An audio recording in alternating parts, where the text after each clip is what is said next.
বিয়ের আগে বাবার বাড়িতে থাকাকালীন কিন্তু আমরা প্রত্যেকেই ছেলে কিংবা মেয়ে আমরা সবাই কিন্তু মা বাবার কাছে আবদার করি বা বায়না করি যে আজকে এটা খাবো বা কালকে সেটা নেব, এরকম কিছু আবদার বা বায়না করি। তবে বিয়ের পরে যখন নিজেদের সংসার হয়ে যায় না, তখন এই আবদার বা বায়নাগুলো করার কোনো জায়গাই থাকে না। হ্যাঁ থাকে, শুধু তার কাছেই বায়না করা যায় বা তার কাছে ভালোবেসে আবদার করা যায় যে তোমাকে ভালোবাসে, যে তোমাকে পছন্দ করে। আর আমার ভালোবাসার মানুষ তো তোমরা জানো, আজকে 1.5 বছর হয়ে গেল প্রবাসী রয়েছে।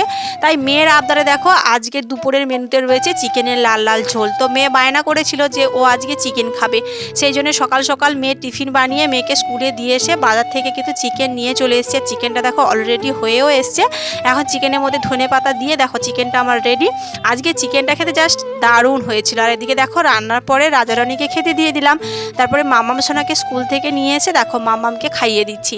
তো ওকে খাওয়ানোর পরে না ওর একটা ছবি আঁকা ক্লাস রয়েছে আজকে, তোকে ক্লাসে নিয়ে যাব। ভিডিওটা ভালো লাগলে লাইক কমেন্ট শেয়ার করে দিও।